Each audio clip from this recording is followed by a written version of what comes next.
A very good afternoon, a very good evening, and if necessary, a very good morning from the Systemic Diversity and Inclusion Group. This is an SDIG online live event presented by the host today and the president and founder of SDIG, Dr. Joseph Nwoye,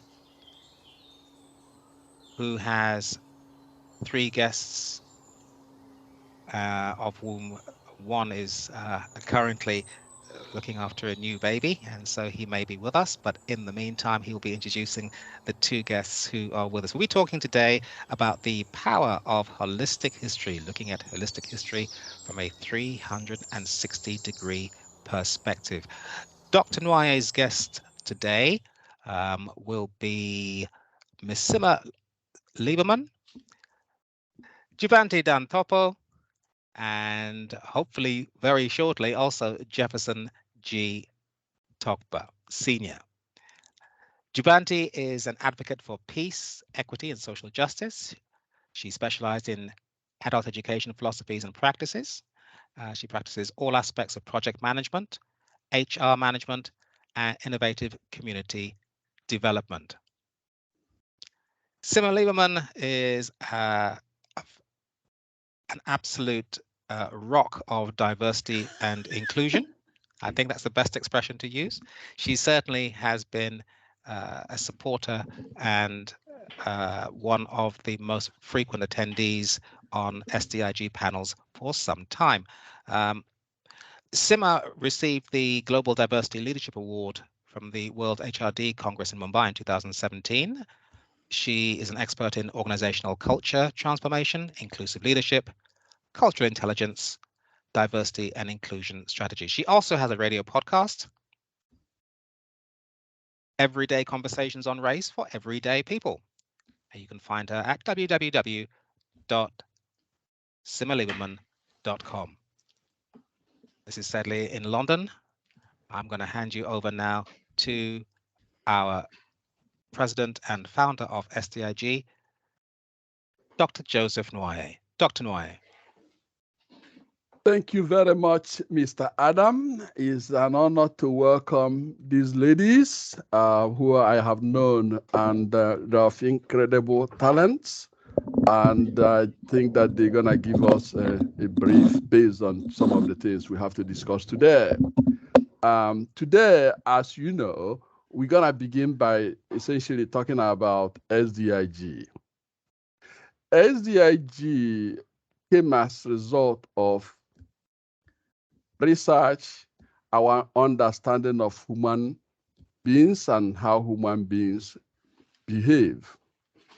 And based on that, we further learned that the best way to bring equity and social justice that everybody craves for, and yet nothing happens as much as we would want, is to engage with people. Because when you engage with people, then you know what aspects of what they're saying that you are unaware of, as well as incorporating that into what you already know. And when you incorporate both, it elevates the level of discourse to a new and higher contour of learning and understanding. So SDIG is an environment that has open forum for people to express their views, especially those who are often marginalized, preventing from being themselves, etc., etc. So today, we're going to begin, and as we begin, we're going to be looking at it in three dimensions, rather. The first one is for our guests to introduce themselves, after which I will be asking them a number of questions, and that will proceed to the audience asking questions. And at the end of audience questions, if we have enough questions from audience, then we shift to the last phase, where our guests will be able to introduce or tell you about themselves, what they do, and where you can get them should you need the services they provide. And I encourage you to pay attention to their information, because I'm sure that we all need what they can provide to us. So without going further, let me go to our guests and to have them respond to a couple of questions as we proceed. And I want to thank both of you, Jubanti and the Simma. It's really honored to have you guys here. So my first question would have to go to Simma. Simma, I know you have been doing so much, but would you, for the purposes of those who don't know you, would you please introduce yourself? Use 3 to 7 minutes to introduce yourself. Let people know who you are, because I know that your voice is a voice that should be echoing around the world.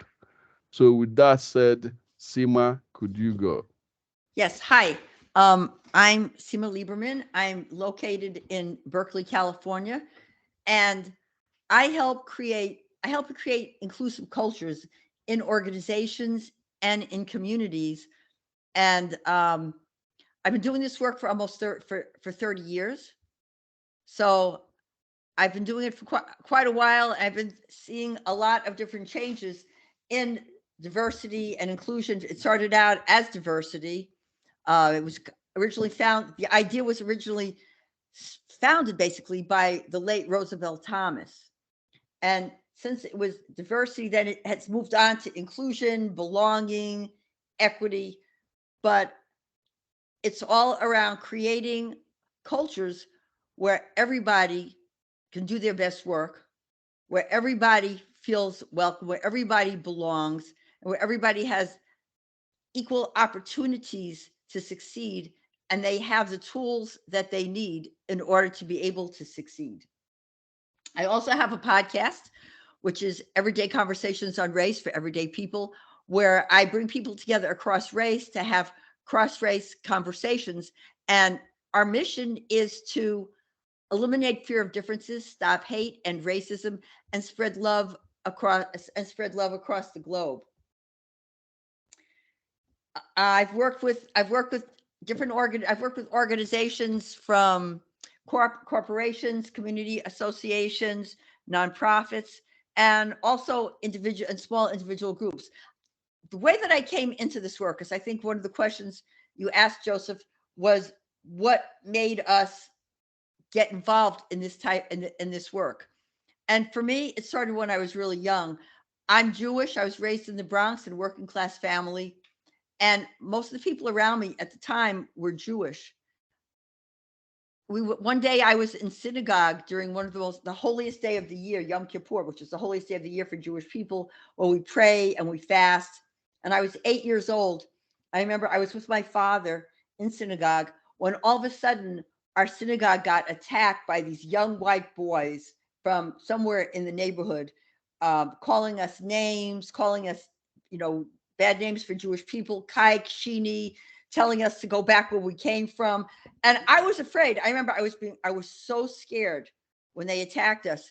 And all I could think about was, they don't even know us.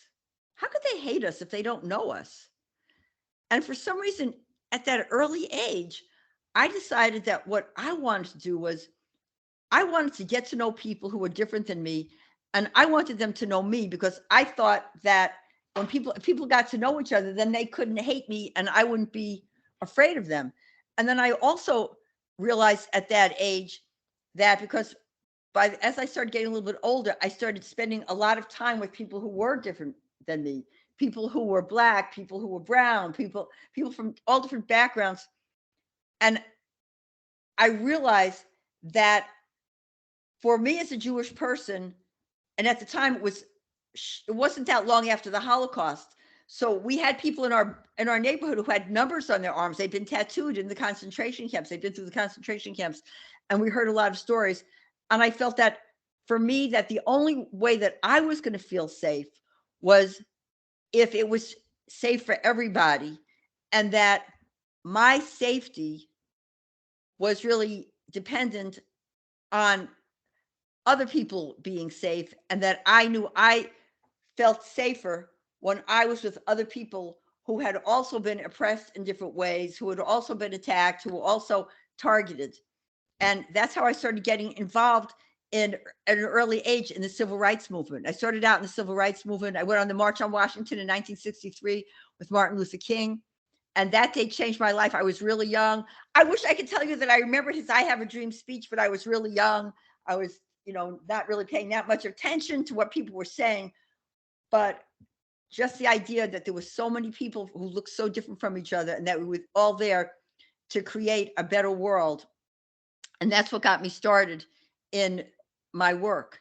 And then later on, I got involved in it as work, as a professional. But early on, I was involved as a community member. And that's my belief today is, especially as like a white Jewish person, my belief today is that I'm not here just as an ally. I'm not here to support other people. I feel that my freedom, my safety, and my ability to be able to be truly free is dependent on everybody else being free. It's dependent on equity for everybody.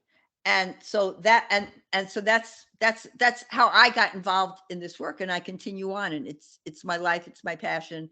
And for me, I think it's whatever you will call higher power, God, whatever, the universe, that's what I'm supposed to be doing. Well, thank you so much, Simma. Yeah, I like that line. Your safety, predicating on the safety of others. That's intrinsic derive to what you do, and I honor you for that. It couldn't be better. Okay, let's go to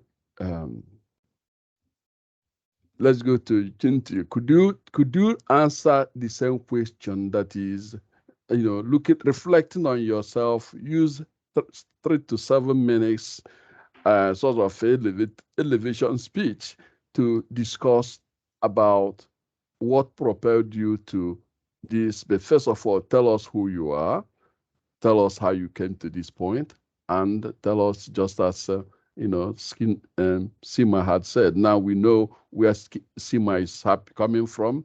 We know why she's her voice is usually hitting on the real thing that some people sort of sweep under the rug because they don't want to deal with it that way. So I really appreciate it. So Jubanti, please go. Sorry. Yeah, thank you, Dr. Joseph, for having me, and thank you, Simma, for sharing your story. It's really moving, and it resonates with me as well, being an immigrant to Canada, and some of the experiences that I have dealt with at a personal level. So thank you for sharing your story. So good morning, good afternoon, and good evening from wherever you are joining from or will be joining from across the globe. My name is Jubanti Toppo, and I'm joining from Nova Scotia, Canada. So before I begin, I would like to acknowledge that I'm joining from the Mi'kma'ki, the ancestral and unceded territory of the Mi'kmaq people, or the First Nations people of Canada. So this territory is covered by the Covenant Chain of Treaties, also known as the Peace and Friendship Treaties, that the Wabanaki people first signed with the British Crown starting in 1693. So since our topic for today is the power of holistic history, I would just like to elaborate a little bit more on the land that I live and the acknowledgement that I'm making right now to express my gratitude to the Creator and to the protectors of this land. So the Peace and Friendship Treaties did not deal with the surrender of land and resources, but recognized the tribe's title and established the rules for the relationship between the parties. So these rules still govern how we are to treat each other today. Everyone on this land is covered under these treaties, and it is for this reason we say that we are all treaty people. I would also like to acknowledge the 400+ year history of the Black people, or the people of African descent in Nova Scotia, who were enslaved to this land and who continue to contribute to the rich cultural heritage of Nova Scotia. So for our information, the Black people first arrived in Nova Scotia in the 1700s, but they arrived in Canada in the 1600s. Now, while the Black people continue to contribute to the large part of Canada's economy, where they make up to 1.2 million people, according to 2016 census, they also many times continue to suffer oppression due to the Eurocentric nature of our systems and structures. Therefore, let us never forget that Black lives matter, Indigenous lives matter, and immigrants' lives also matter. So since there may be our white friends joining us today, or will be listening to the recorded version of this session, I would like to share this experience with you with regards to the land acknowledgement. So in one of my presentations, after I made a similar sort of elaborative land acknowledgement, someone came to me and asked me, what about white lives? I just want to remind you that yes, white lives also matter, have always mattered, and will always matter. I'm only trying to give recognition to a sect of population who often become invisible due to the Eurocentric nature of our systems and structures. So given the context of our discussion for today, I just wanted to provide a little background in terms of our history, and that is why I elaborated my land acknowledgement a little bit more, just to learn and understand our history as we foster towards bettering ourselves in the area of diversity, equity, and inclusion to make this world a better place for everyone. So thank you for your patience and listening to my long land acknowledgement. So as far as my professional background goes, I'm a social worker, an adult educator, and a leadership and community development professional with more than 10 years of experience in both nonprofit and corporate sector. So my recent experience includes working with barristers as the equity and access advisor, providing advice and guidance through review and analysis of legal documents, and through learning and development to best serve the public in the administration of law. Previously, I worked on areas of gender-based violence, sexual violence, and achieving equity for women and all genders. I've also worked in the field of mental health through one-on-one counseling, group and family support. So these experiences led me to represent Canada at the 63rd session of the United Nations Commission on the Status of Women in New York in 2019. And subsequently, in 2021, I represented North America at the United Nations High-Level Political Forum for the Commission for Social Development.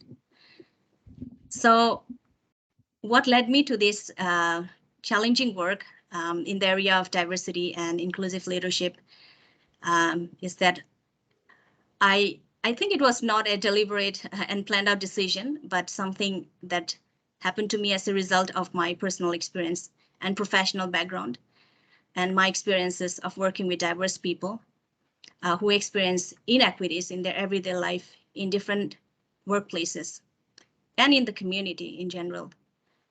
I constantly find myself in situations where I'm invited to advocate and support people who are oppressed, suppressed, marginalized, and silenced due to the discriminatory structures in place. And this is the reason why I'm drawn to this kind of work as a way of supporting and empowering people find their voice. Because I think nobody is voiceless, you know, and if we think that people don't have a voice or people are voiceless, it is we as a society who have segregated them and marginalized due to our systems and structures. Because as Arundhati Roy is an Indian author, best known for her novel, The God of Small Things, who won the Men's Booker Prize in Fiction in 1997. And according to her, there is really no such thing as voiceless. And there are only the deliberately silenced or the preferably unheard. So I feel that I'm in a position. Yes, I have experienced a lot of issues in my life as well, when it comes to racism and discrimination.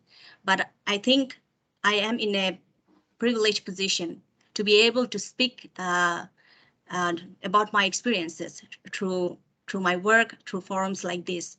And so I think I'm able to provide my support through my voice. And that is the reason why I'm committed to this work, to help people find their voice and empower them to regain their dignity as human beings. So this is a brief overview about myself. And thank you once again, Dr. Joseph, for having me here. Thank you so much. And I hope that the audience listened and understand the crux of this particular work you both eloquently expressed, and hopefully learn from numerous things I think that you left us with. And with those things, those things will cumulatively result in shaping a better world, a world that will fit into what you both described as a world where everyone will find his or her fitting place. I think I really, really appreciate the way you guys expressed those, because it captures the essence of what we are doing here. Now, let's go to the topic that is what we used as our title, the power of holistic history. And I can't help it but to look at history in context of what I've observed, what I've seen in school, whether it's the book I've read or the book I didn't read, or some of the things that we didn't know. And I came with the view that if those things we don't know are brought to focus and we learn from those things, that will arm us with better tools to navigate our global community and relate with one another, regardless of where one may come from. And thusly creating what I would say in Simma's view, she said that the reason why she does what she does is not that she's coming to eat for other people, is for her own intrinsic safety, because she feels that when other people are safe, then she will be safe. And I'd have to really reflect on what Jubanti said about recognizing where she is, reflecting on all those things, and you can see cumulatively all those things will inform us to know better and be able to act better. In the words of Maya Angelou, when we know better, we act better.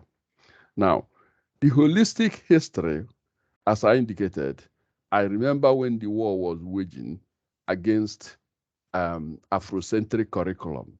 Professor of history at Temple University then, Achante, who wrote and really was a really strong person in terms of advocating for Afrocentric curriculum.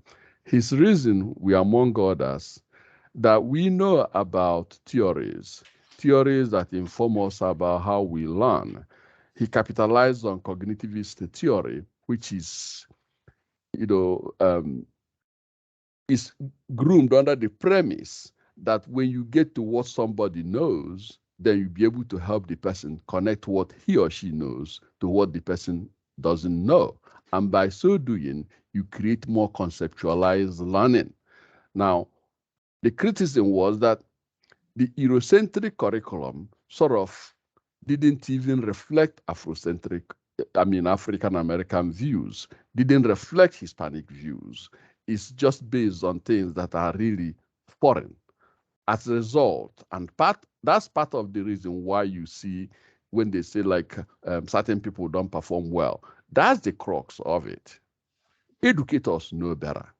Unfortunately, they don't bring that into focus when they're teaching our children. So some students feel like that they're not part of what is being studied. What relevance are those things? Which would be an authentic question. So now that part of it, in larger context, you can look at economics, look at health, look at everything you want to look at politics. Especially now we have this binary view. Everything is like either white or black. You have it or you don't have it. you're liberal or conservative, and they tailor the media accordingly. If you're conservative, you're more likely to be reading things like Washington Times, reading things like New York, Wall Street Journal. If you're then watching Fox News, and they inform you, and whatever inform you will drive your behavior. I still contend that the guy that went to New York and killed 10 black people and wounded 3 people, he was inspired by comments that were coming from extreme right, such as that they wanna displace us. And this young man had sort of internalized those things, and he believed that. And I think that those are the crux of what pushed him to do the atrocious things he did. But when it happened, as usual, everybody kept calm, as if we don't know. Amnesia. We don't know where it came from. 21-year-old just went and did all these harms. So, ladies, the reason why we frame it in context of holistic story is to be able to see all. There's a book that I read a while ago. That book was kind of, they say broken truth. So if you want to get the whole truth, you have to piece all these broken parts into one. It's like puzzle. When you get them into one, you have to teach all of them. We are at the age where some people are telling us, oh, you're not going to teach critical race theory because it's going to damage its students. What ridiculous statement. And worst of all, is coming from people that purport themselves to be educated people. That's the danger. Ngozi talked about the danger of single story. There are multiple stories. So I would end before my question with a former senator of New York, late Senator Monahan, who was considered as intellectual heavyweight during his time. He stated that everyone is entitled to his own opinion, but not his own facts. So if facts are facts, we all have to come from that perspective. But unfortunately, that's not the case. Otherwise, we're not going to be talking about election 2000 or all those type of things we talk about that we know that they're not based on facts. So with that, I would like you to reflect on that history and the era of these binary arguments that we are having back and forth, such as the one I stated, whether we should study history. Okay. Could you tell us how you believe that these perspectives could bring us together to begin to forge the true story that reflects holistic view, holistic history, however you see it? And I should go to Simma, please. Okay, well, it's very important to know actual history. I grew up learning history. I grew up learning the relationship between like the Holocaust and slavery and different types of oppression. Racism didn't just start today. And it is in our system, but it's also in many ways in the world system. I mean, when I grew up, South Africa was under apartheid. Zimbabwe was under apartheid. It was called Rhodesia. Namibia was under apartheid. It was called Southwest Africa. So those systems, the systems of apartheid, the systems of racism, there's history there. There's history in the United States about why certain systems leave people out, why certain systems are exclusionary. So I think it's really important for people to understand that. Oftentimes when people talk about white supremacy, sometimes when people use the term white supremacy, they don't really understand it and they don't really explain it. That when we talk about white supremacy being in our system, we're talking about how it's been systematized, how it was systematized early on when Black people were first brought over as slaves, that after the Civil War, Black people still were not able to leave where they lived. They were still forced to stay where they were and forced to work for free. So all of that has been in the system. The United States, when you look at it, was not really set up for everybody. It was mainly, like, if you look at the Constitution, they talk about men. Black people were just considered 3/5 of a person from voting. So there's a history there, and there's a history in the world. And you know what I look at, I like to look at things like you said on a global perspective. The white supremacist movement here, they're not isolated.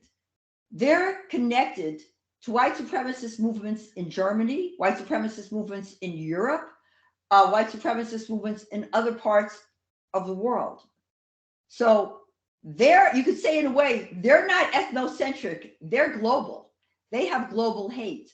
And I think it's important for us to understand issues around race and racism on a holistic level, to understand the history, how people are impacted, and what systems if you look at it from a US perspective, what systems in our country are set up to continue racism, to continue inequality. And I think it's important to look at those systems in other countries where this is happening. I mean, it might be a little bit different in different countries, but we have to understand what are the systems that are perpetuating that mindset. And also, how are those systems connected? And you know, you were talking about Senator Moynihan saying everyone's entitled to his own opinion, but not to his facts. The reality is that today, people make up facts. People make up facts that are not true. People make up the fact that there was no Holocaust. And of course, they say they can prove it. There is no COVID. And they think that they have the facts. So now people are making up facts, and we need to be able to look at that. We need to look at what can we do to stop the disinformation in this country and in the rest of the world. And I think it takes all of us who are on, I'd say, the side of love, the side of people, to be able to work together and to share information so that so it's not just isolated. It really is systemic, and you have to look at it, how it affects people individually, how it affects people organizationally, how it affects people nationally, and how people are impacted internationally. And I think that that's the only way that we'll be able to make a complete change. And we have to be able to look at facts to see what really are the facts, what really did happen, how are things really happening now. And yeah, everybody's entitled to their opinion, but not everybody's entitled to change the facts, and people are changing the facts. And I think that actually we're in danger right now for that. So that's why it's important for all of us to be able to come together across race, across background, across age, across nationality, across all of that, and not see ourselves as isolated, as only a white person, only a black person. Nobody's just only a white person. Nobody's just only a black person. People are a mixture of so many different identities. And to not see ourselves in the United States as only US or only Canada or only European, but for us to be able to see that we are connected. And if we're going to make real change, we have to do it in community and in connection. Thank you so much, Simma. I think that's we see that vividly, as you mentioned, whether it's COVID or what some people constructed to be, you know, they call it all kinds of names, including fake news and all kinds of things. They used to do those type of things that we know are not consistent with facts. Some people say get over your pain because of the fact that they don't have the information. They don't know. They're limited in what they know. So they're of course gonna be acting based on the limited knowledge they have, and that's not helping us, moving the needle forward. All right, thank you. Okay. Jubanti, we are coming back to you. It's just, I'm so glad to have both of you. So would you respond to the same question? Or? Yeah, thank you, Dr. Joseph, for the question. From my personal perspective, I think history is very important for us as a human society to understand, and rectify the mistakes that we have made. And not only that, but to understand and to put into action the changes that we need in our systems and structures.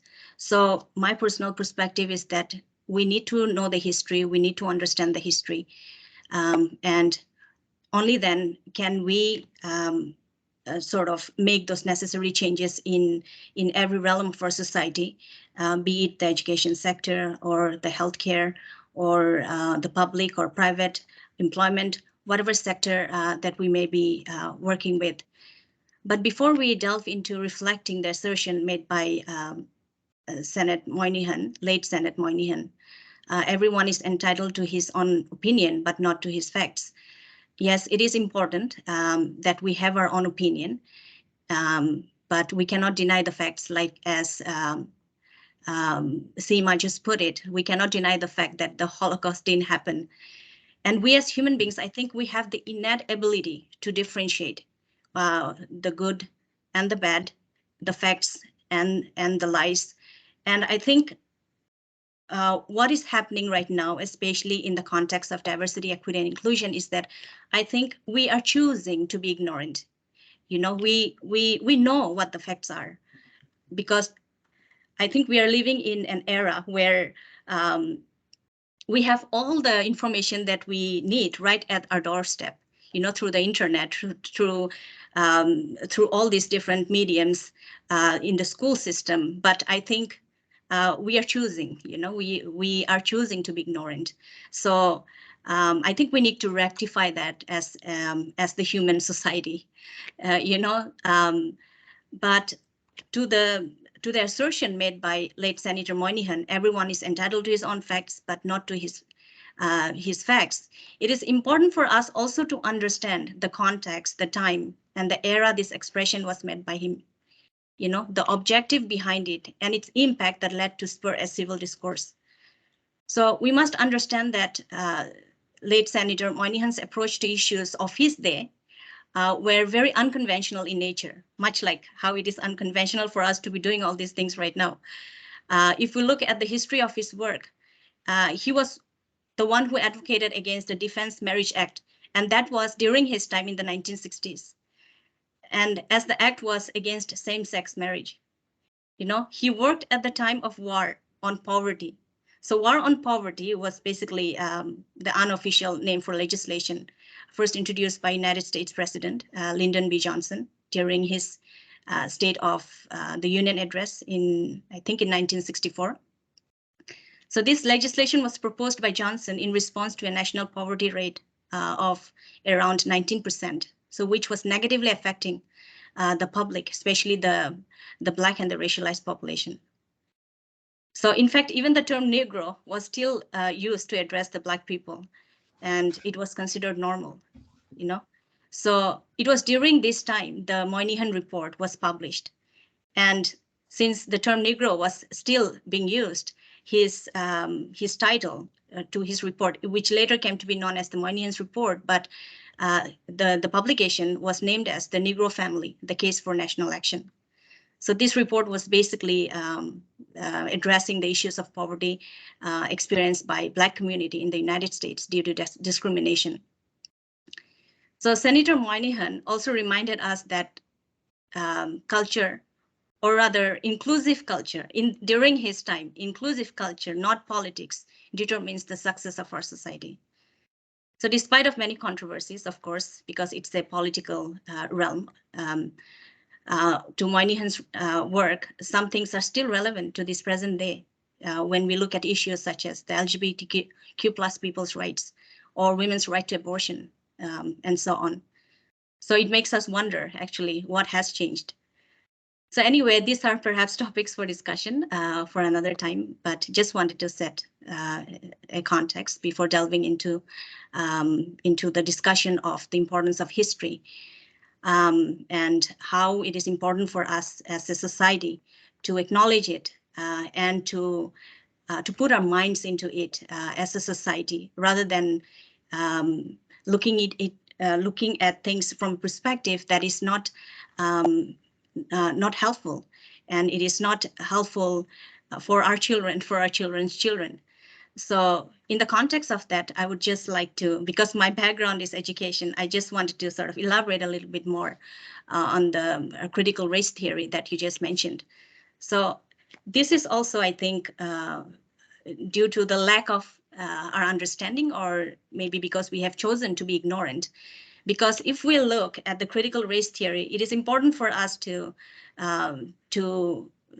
identify who are those actors who have introduced this. They are the racialized scholars. They are the racialized scholars.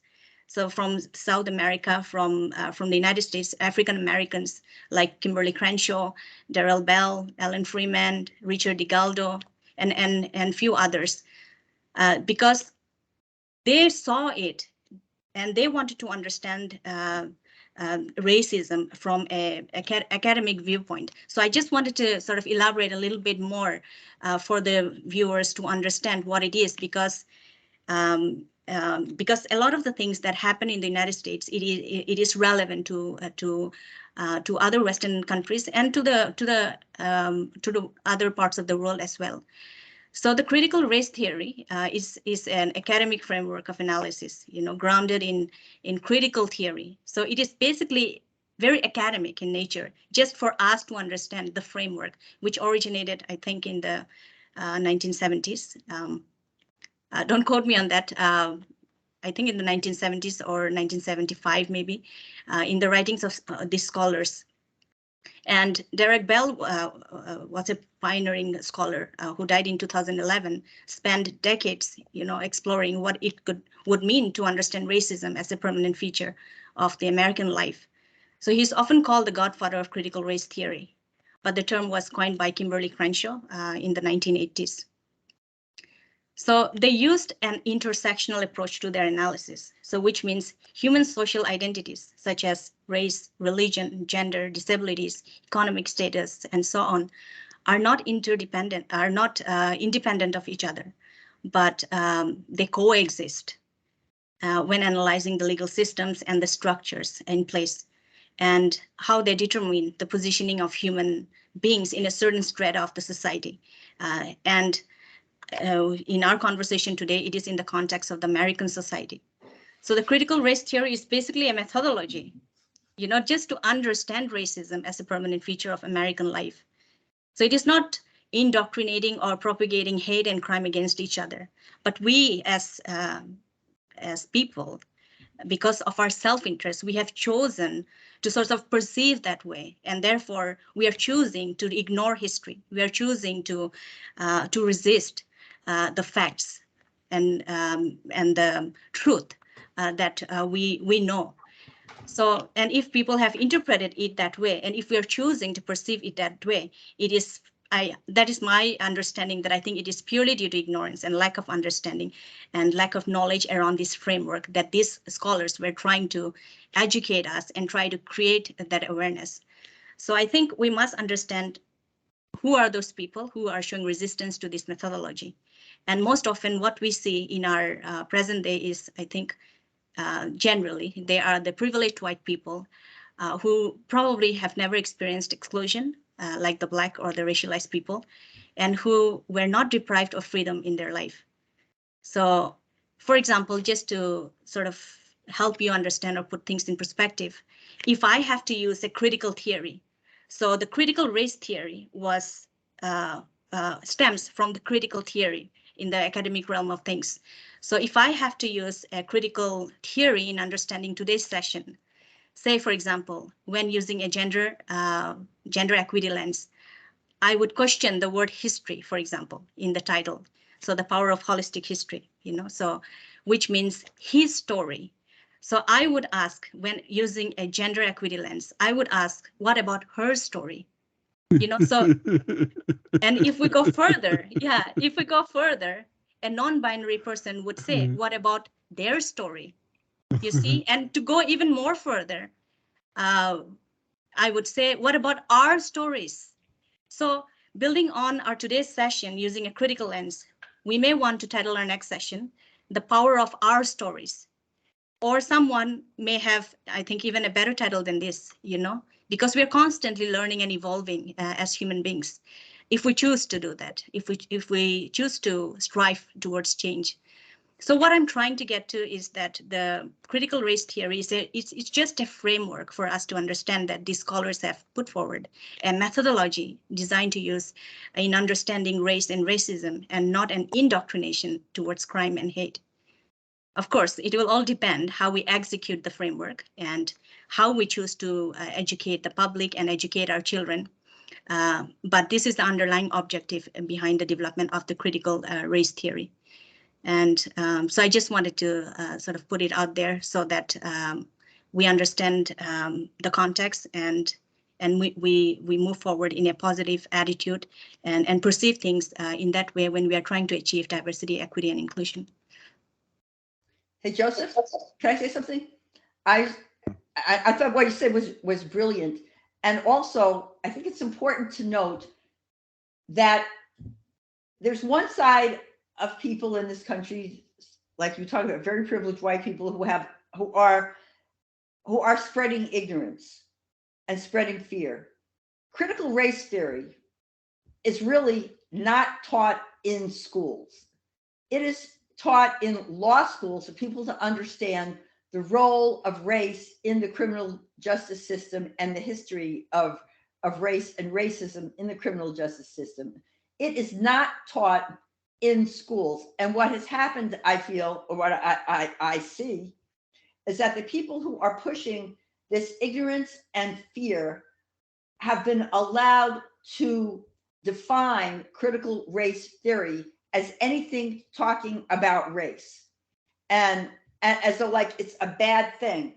And people who understand the importance of discussing race and history, her story, their story, our story, in schools are doing a very poor job of marketing and doing a very poor job of PR, while the people who are defining or like hijacking, I would say, the definition of critical race theory in some ways are winning. Because the new thing that they wanted to do was to, first of all, there in some states, I think it's in Texas and Virginia, they have, or in Florida and Virginia, there's a hotline. And the hotline is that any white parent can call if their child is in school and the teacher is talking about race and the white child is supposedly feeling uncomfortable. But there's no hotline to call if a child of color is feeling uncomfortable because of racist statements or the racism that or exclusion that they're experiencing in school. So if we're talking about holistic, we really have to move away from and not allow one-sided white supremacy to be able to take over education. And that's what's happening. The other thing that they were talking about was not using the word slave anymore, but talking about people who were involuntarily relocated. So to even wipe out the history, wipe out that story of what really happened in the United States. And I think that this is very dangerous, which is why I think that it's very important that we continue to have these conversations and we try to reach as many people as possible. Wow, thank you so much. Well, I have so much to say about your comment, but I'm gonna defer that just to highlight key points. Jubanti, your research, your articulating, bringing all these things together for people who are in doubt to begin to look and explore, perhaps learn. Both of you had indicated that people can choose to be ignorant, but ignorant from those who choose to be that should not be impediment to others. And that's where I think we should keep our eyes and minds and fight vigorously to ensure that it doesn't happen that way. When you spoke about Kimberly Hampshire and Daryl Beck and the rest of them, a sentiment Simma too can begin to really elaborate on the Lego aspect of it. It was a Lego theory, but from my perspective, well, stating it as critical race theory is synonymous to one of the professors that people know worldly in the area of curriculum instruction, Dr. Michael Apple, who had taught at the University of Wisconsin. He spoke about whose curriculum, whose teaching strategies are being used.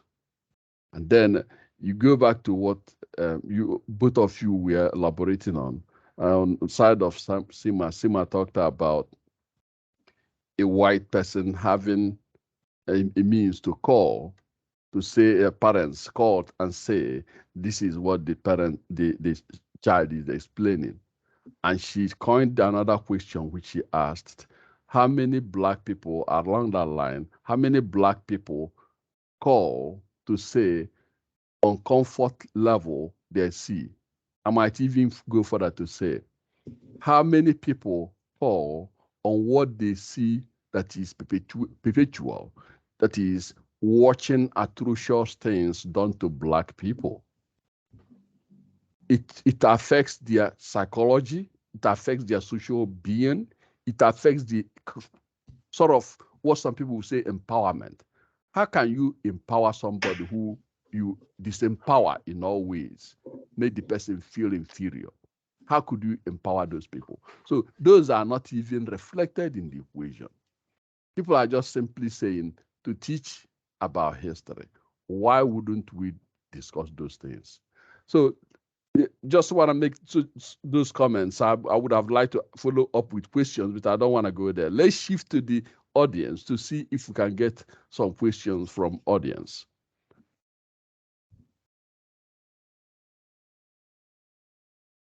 Audience questions?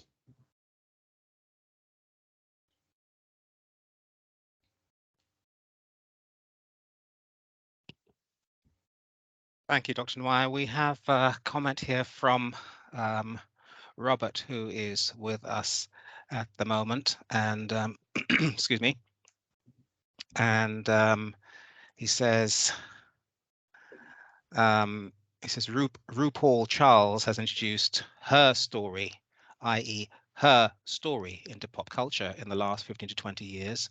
RuPaul's vast cross-cultural audience in mass media has had a global impact on the younger generation, X, Y, and Z, not to limit their self-perception to a binary perception. For example, this is showing up in social media on Facebook as 32 gender identities. He goes on to say language also evolves through time on many levels. So when scholars speak about critical race theory, the mass population hears that language not as a collection of historical facts, but as a theory of possible histories that did not exist for the privileged white heterosexual population. As a member of the LGBTQ+ community, I ask folks to not include me in the white heterosexual majority. And that's from our guest in the audience there, Robert Robinson. Thank you for that question, Robert. And Robert is someone whom I think is really brilliant and always try to bring questions that make us think. Because the exclusion we have is so ubiquitous. It depends on where my theories where you are depends, which is what your position is on things, and that's true.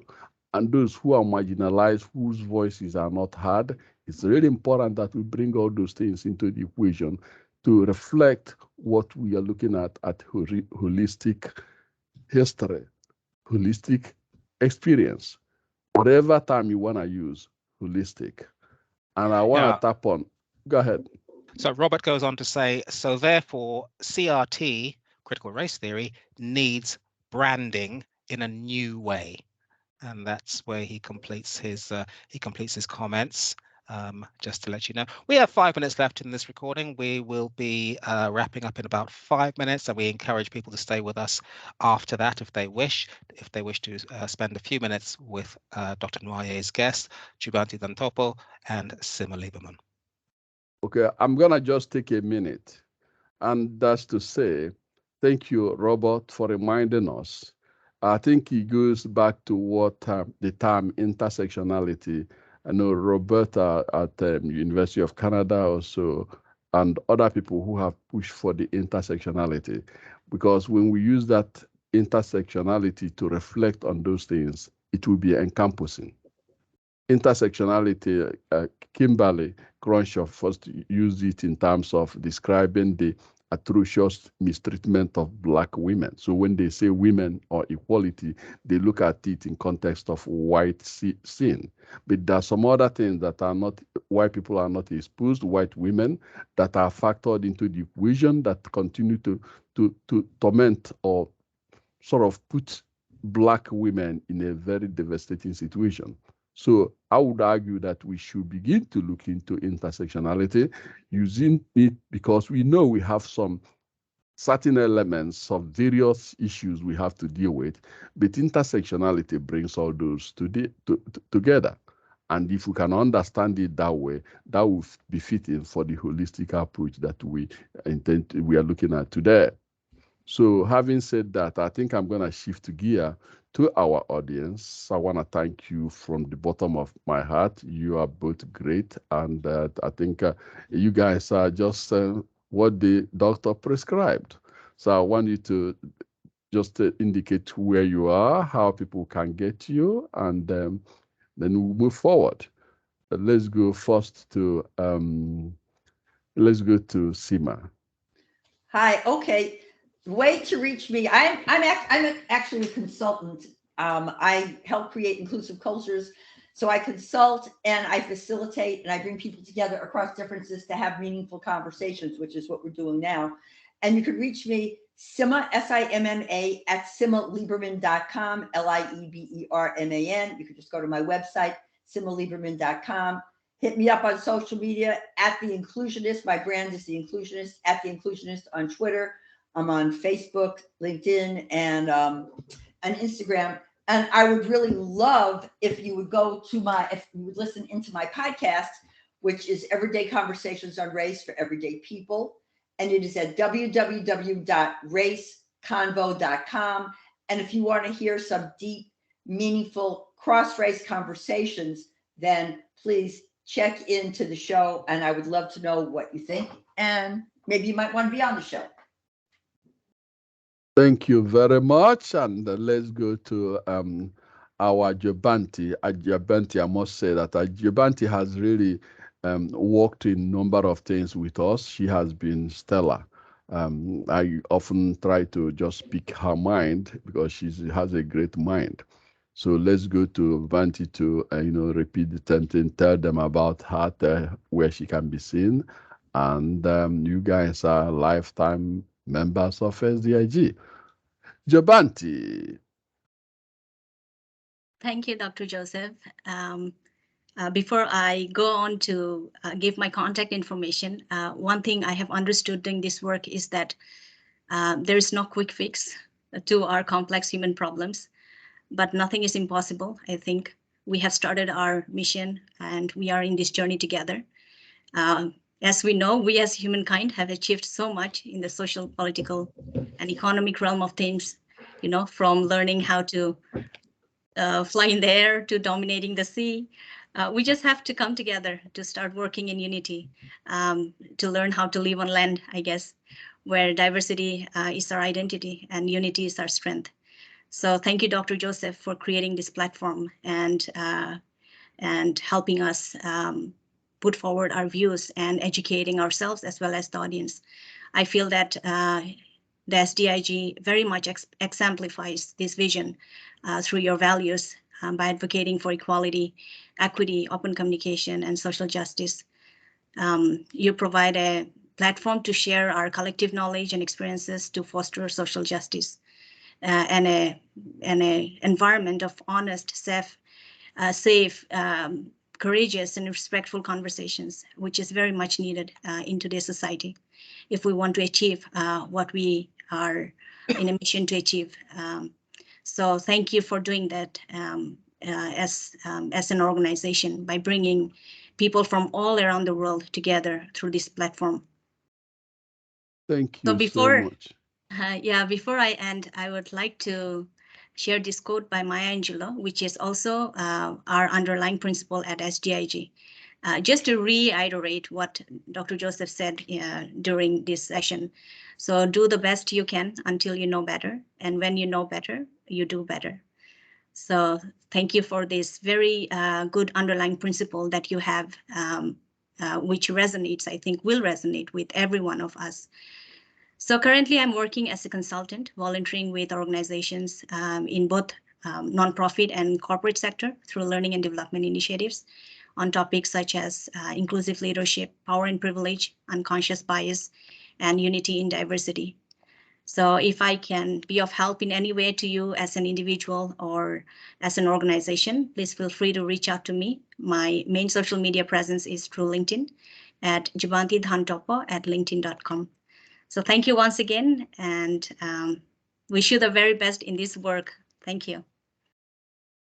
And how do people get into SDIG? Well, SDIG has a website. You can go there, just simply stated, okay, Mr.